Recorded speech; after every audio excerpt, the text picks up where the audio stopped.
Alright, if you've seen my previous installment, you know that I'm doing a series on my Pokemon teams over the generations of Pokemon.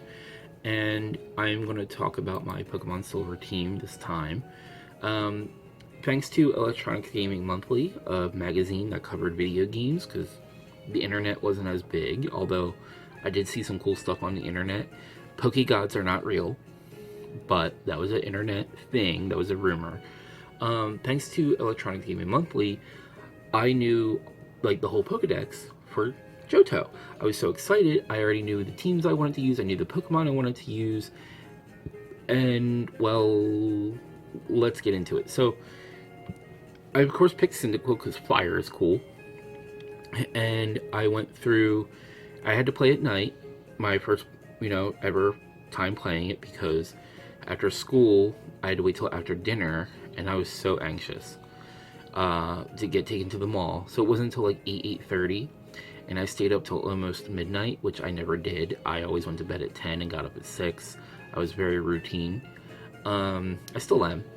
And so Cyndaquil and I had a female Cyndaquil, and I didn't know at the time that it was female or how rare it was to have a female starter, but I did. Because I was playing at night, I got a Hoot Hoot, and I was very happy about that because I knew I wanted that cool owl Pokemon. I knew it was kind of like the Gen 2 Pidgey, or so I thought. Noctowl is very defense-oriented, whereas Pidgeot is very speedy and can attack. So the next morning when I woke up, I had already gotten past Faulkner, and I caught Ladian. And then when I went south from Faulkner's town, I can't remember, I think it's Azalea Town, I was also able to get Mareep, Hoppip, and Wooper. I was like, cool, I have a pretty complete team here. I already have my 6 Pokemon that I'm going to beat the game with. Oh, no, no, no. By the time Hoppip evolved into Skiploom, and then I did evolve it into Jumpluff, so that's probably why you're seeing Jumpluff, but they didn't really cut it for me as grass Pokemon, and I eventually boxed them. By the time I got to Morty, I had to box Ladian because Ladian just wasn't cutting it either. While it was cool that I could use Fire Punch and Thunder Punch, it just wasn't filling in its role. I was kind of like wondering what I was going to do. The bug catching contest wasn't going to be for a while, so there was no Scythers for me to find. I said, that's okay, I can always get it later. Because I really wanted that Scizor, and I didn't know where to find a Metal Coat to evolve it. Because, there was a lot of leaks, because there was a couple months before it came out in America. So, I went through, and I was going through the routes, and I came across Miltank, and I was like, cool, I did catch Miltank, but I'll talk about Miltank later. So, with Typhlosion, Ampharos, Noctowl, and Quagsire as my team of 4, and then I unleashed the, dogs, I eventually got to Mahogany Town, and I traveled to the Lake of Rage. I caught Girafarig there, but I didn't use it right away. I had to... It just didn't appeal to me, but I caught it. I wish I would have used it maybe a little earlier on, but I caught something really awesome at the Lake of Rage. Red Gyarados. I had to drink something. I was getting a little parched. Red Gyarados. Everyone's only shiny. Except I caught more shinies, but that's a video for a different time. Red Gyarados. Soon, Red Gyarados took the place of Quagsire on my team, even though I kept Quagsire with me and did use it as a ground Pokemon and Gyarados as my water type. That was just how it went. But then I got to travel to the Whirl Islands. You know how this is gonna go. Yes. I went to the Whirl Islands. I went all the way down. I went through everything that you had to do. Go through the labyrinth, and finally, there it was. Like a big silver rubber ducky just sitting there waiting for me, because that's pretty much what it looked like. I caught Lugia. Yes, I was able to aeroblast my way through the Johto region now. Or Defensive Mewtwo, as I called it. Because what else were you going to compare a powerful Pokemon to at this time? I went to battle the Elite Four, but before I did, I put Quagsire into the box because I had caught something a little bit at a little bit of a higher level, and that was Donphan.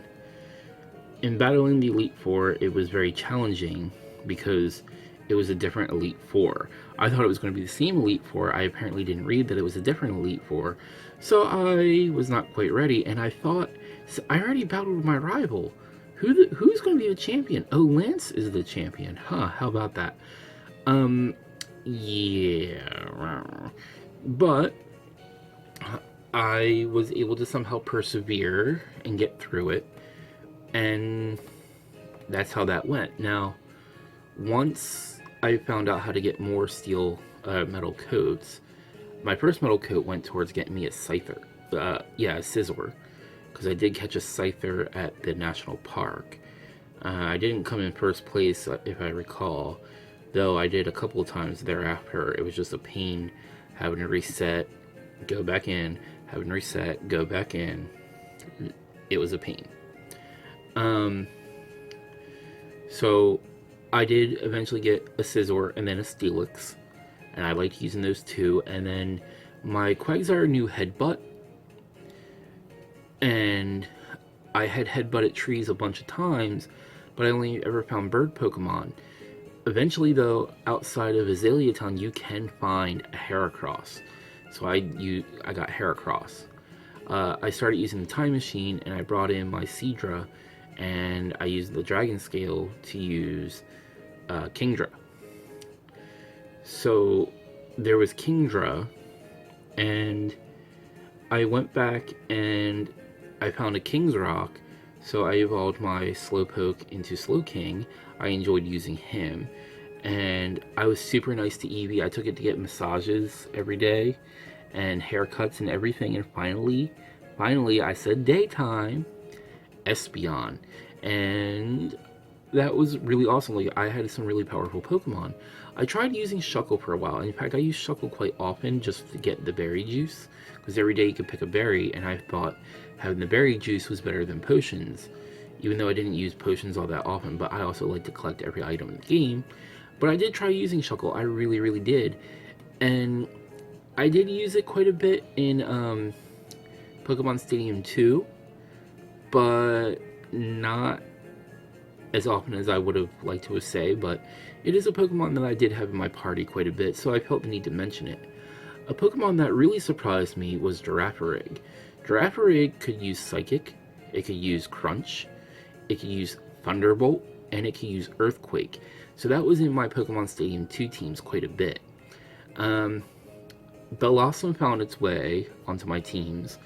I'm not quite sure how or why. I think the Solar Beam, Petal Dance, I believe, too. Like, these were all things I liked about it. It wasn't a particularly, like, I think I used Mega Drain more than I used Giga Drain because I had a lot, thanks to the missing no glitch, of TMs. So any Pokemon that could be traded back to the old games to get an old TM move, I made sure I did. But yeah, Bellossom and Sunflora. Wow. Sunflora was great. In fact, if you raise Sunkern to a high enough level, you could get Giga Drain, I think. And then when you pulled it into Sunflora, through Pokemon Stadium 2, there was a move tutor when you beat a certain championship.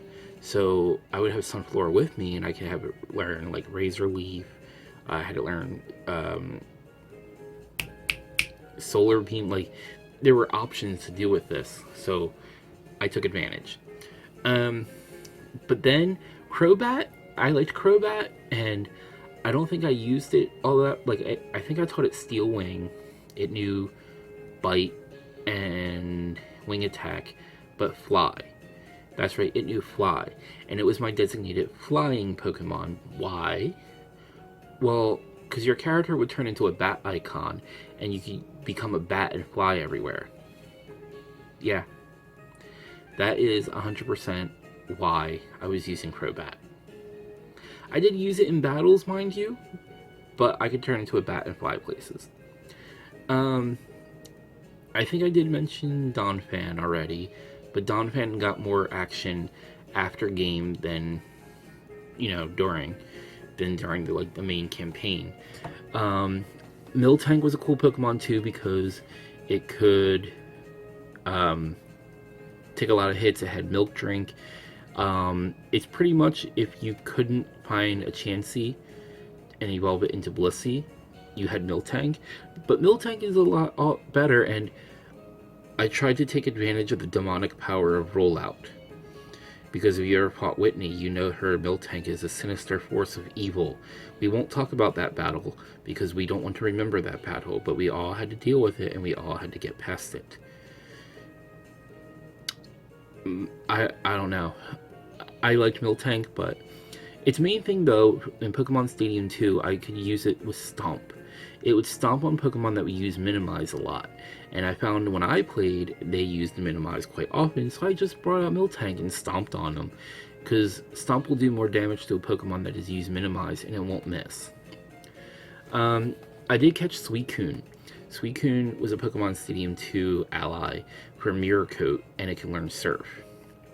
So whatever it would get hit with Mirror Coat, if that didn't kill it, Surf would. I think it also knew Aurora Beam and Gust. I don't know why. I think that's just what I was more into the Mirror Coat and the Surf. But getting to Mount Silver, I caught Sneasel. And I caught a little green Pokemon. So I had Tyranitar. These were my two dark types. Sneasel was my fief. I would have Sneasel steal metal coats, milk drink, like Moo Moo Milk, whatever wild Pokemon were holding in Gen 2, I had Sneasel stealing it. In fact, most of its level up came from stealing things. Chansey? Yeah, you have a very small chance to find a Chansey, and of that small chance, maybe that Chansey will be holding a lucky egg. I spent weeks into months farming Chanseys just to get that lucky egg. But ultimately with Tyranitar, with Crunch, Hyper Beam, Rock Slide, and Earthquake, oh, that power. Oh, I loved it so much. And it was a dark type, it was green.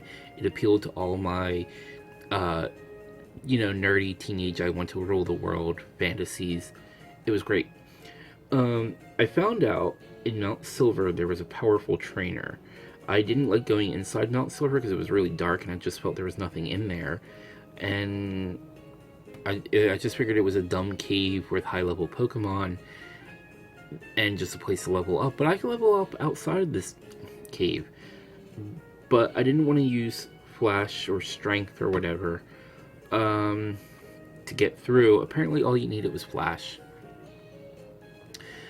But when I had to fight Red, I played around with different Pokemon teams. I leveled up Heracross to a really high level. I leveled up Scizor, Steelix to really high levels. I had a lot of level 100 Pokemon to choose from, but even Espeon and Slowking, Crobat, I had quite a few. And Donphan was proving to be really powerful too, but ultimately, my final team, my definitive Pokemon Silver team, was Typhlosion, Ampharos, Quagsire, Scizor, Tyranitar, and Lugia. That was my teams. That was the team that I used to fight Red. That was the team when I went to go back to the Elite Four to remind them who's boss. And that was the team, my go-to configuration team, whenever I would try playing through something in Pokemon Stadium. That was what I was trying to do when that came out. And because Quagsire is good, but it's not, say, Swampert good. That's why I started branching out into other Pokemon. And I When in completing the Pokedex, though, I did go back and revisit an older Pokemon of mine, um, Seadra. When I transferred it from Blue, I evolved it because I traded it with my Gold version into a Kingdra. Kingdra was a really great Pokemon that I wasn't expecting it to be as good as it was. It it knew Dragon Breath, Ice Beam, Surf, and Dragon Breath, Surf, Ice, Hydro Pump. Um, I probably should have used that in place of Quagsire, but I just felt like I needed to have that ground type Pokemon, and it was the only other dragon. Like I was still using my old Dragonite, but Kingdra proved to be really powerful in many ways, and I, I used it a lot, so I felt the need I should mention it there. There was quite a few other Pokemon that I used, but these ones that I mentioned in this video are the ones that I used the most and really stick out because I knew I used them quite often. Hit the links below to follow me on social media. Make sure to check out that Patreon page that I mentioned. And you give this video a like and subscribe so you can see my future installments for the My Pokemon Teams series that I'm doing. Until next time.